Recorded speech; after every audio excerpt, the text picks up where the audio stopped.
ఈ మురుసుపల్లి షర్మిల అసలు ఎక్కడికి వెళ్ళి ఎక్కడ దుంకుతో తెలియదు, ఎక్కడికి వెళ్ళి ఎక్కడ కప్పగంతులు వేసేదో తెలియదు. తెలంగాణలో పూర్తిగా భ్రష్టు పట్టి దుకాణం బంద్ చేసుకొని వందల మంది జీవితాలతో ఆడుకొని వాళ్ళను పూర్తిగా రోడ్డు పాలు చేసి వాళ్లకు భ్రమలు కల్పించి నా సావో రేవో తెలంగాణలే అని చెప్పి ఇక్కడ మంగళం వాడి ఇక్కడికి వెళ్ళి బిస్తర్ తీసుకొని ఆంధ్రప్రదేశ్కు పోయింది. సరే, ఆమెకు సిగ్గు శరం అనేది లేదనేది మాకు అర్థమైపోయింది. ఎప్పుడేం మాట్లాడుతుందో అర్థం కాదు, ఎప్పుడేం చేస్తుందో అర్థం కాదు, ఎందుకు ఫ్రస్ట్రేషన్లో ఉందో అర్థం కాదు, ఎందుకు ఓర్వలేనితనంతో ఉందో అర్థం కాదు.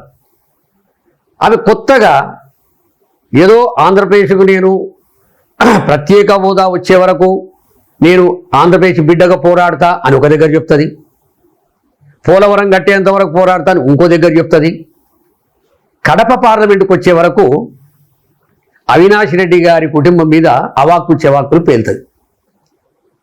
అవినాష్ రెడ్డి గారి కంట వైఎస్ జగన్మోహన్ రెడ్డి గారు టికెట్ ఇయ్యక ఈ బద్మాషులు మాట్లాడుతున్న మాటలకు ఆయన టికెట్టు మారుస్తారు, అభ్యర్థిని మారుస్తారు. ఈ ఎదవ మాటలు కూడా ఓచి ఆయన కూడా ఇబ్బంది అనిపించినట్టుంది.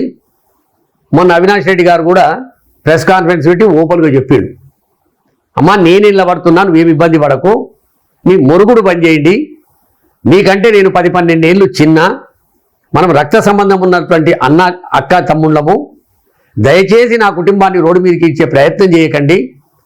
మీరు ఏదైతే అక్కా చెల్లెళ్ళు రోడ్డు మీద పడి నా మీద అవాక్కులు చెవాకులు పేలుతురో అవి తప్పమ్మా. ఆడపిల్లలుగా మీ ఆశీర్వాదం లేకున్నా సరే మీ శాపనార్థాలు పెట్టకండి. అయినా మీలాంటి రాక్షసులు శాపనార్థాలు పెడితే ఎవరికి తాకదు, అదన్నా గ్రహించండి. నేనే 3వసారి ముచ్చటగా 3 లక్షల ఓట్లతోటి గెలుస్తున్నా, నేనే వైఎస్ఆర్ కాంగ్రెస్ పార్టీ ఫ్యాన్ గుర్తు మీద నిలబడుతున్నా, ఇకనన్నా మీరు నోరు మూసుకో అని ఆయన జవాబు ఇవ్వడం జరిగింది. ఇప్పటికున్న షర్మిలమ్మ, మురుసుపల్లి షర్మిలమ్మ, మీ కాంగ్రెస్ పార్టీ మేనిఫెస్టో మీద కానీ, మీ కాంగ్రెస్ పార్టీ ప్రభుత్వంలోకి వస్తే ఏం చేస్తామని కానీ అది మాట్లాడే ప్రయత్నం చెయ్యి. నీకు ఆ సబ్జెక్టు మీద పట్టు లేకపోతే సప్పుడు దాకా ఆడికెళ్ళి కూడా బెంగళూరుకి షిఫ్ట్ అయిపో. అంతే తప్ప ఏ ప్రాంతానికి పోయినా ఆ ప్రాంతంలో ఉన్న మంత్రులను తిట్టడం, ఏ ప్రాంతానికి పోతే ఆ ప్రాంతంలో ఉన్నటువంటి ఎమ్మెల్యేలను తిట్టడం ఏం బుద్ధిది? నువ్వు ఒక వార్డు మెంబరు గెలవకపోతివి, నువ్వు ఒక సర్పంచ్ గెలవకపోతివి, నువ్వు రాజకీయంగా ఈ 50 సంవత్సరాలకు ఈసారి ఎంపీకి నిలబడుతున్నావు, దాంట్లో డిపాజిట్ రాదు, నిన్ను కడప ప్రజలు తరిమి కొడతారు. ఇన్ని తెలిసినాక కూడా నీకేమో అడ్రస్ లేదు, ఏ ఎన్నిక గెలవకపోతివి. 3 సార్లు 5 సార్లు గెలిచినటువంటి ఎమ్మెల్యేలను, 6 సార్లు గెలిచినటువంటి ఎంపీలను నువ్వు ఏకవచనంతో మాట్లాడుతున్నావంటే ఇది నీ దివాలు కోరుతనానికి నాంది. అందుకు ఇప్పటికున్న రాజకీయంగా నువ్వు ఎదుర్కో, రాజకీయంగా మాట్లాడు, అభివృద్ధి మీద మాట్లాడు, నీ కళ్ళకు కనబడుతుంది. జగన్మోహన్ రెడ్డి గారు యావత్తు భారతదేశంలో లేనటువంటి వ్యవస్థను ఆంధ్రప్రదేశ్లో నిర్మాణం చేసిండు.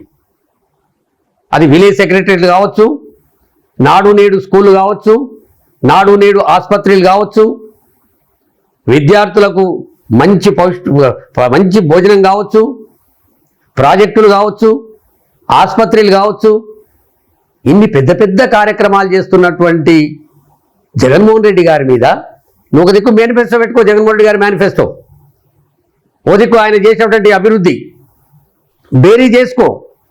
నాడు నేడుకు 8,000 కోట్లు ఖర్చు పెట్టిండు, ప్రాజెక్టులకు 8,000 కోట్లు ఖర్చు పెట్టిండు, ఉద్దానం ఆసుపత్రికి 8,000 కోట్లు ఖర్చు పెట్టిండు, ఉద్దానంలో నివసించే వాళ్లకు మంచి నీరు ఇవ్వాలన్న ఉద్దేశంతో ఆ ప్రాజెక్టును నీళ్ళు అందించిన దానికి ఎన్ని ఖర్చు పెట్టిండు. ఇవన్నీ ఆలోచన చేసి మాట్లాడితే బాగుంటుంది తప్ప ఎంతసేపు ఈమెకు భయపడంటే ఈ భూవమ్మకు, ఈ రాక్షసికి అవినాష్ రెడ్డిని మారుస్తుర్రట. ఈ బేకార్ మాటలు మాట్లాడకం బంద్ చేయి షర్మిలమ్మ.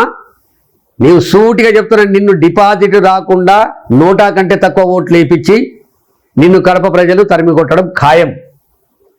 వైఎస్ అవినాష్ రెడ్డి గారు మూడోసారి ముచ్చటకు గెలవడం ఖాయం. నమస్తే.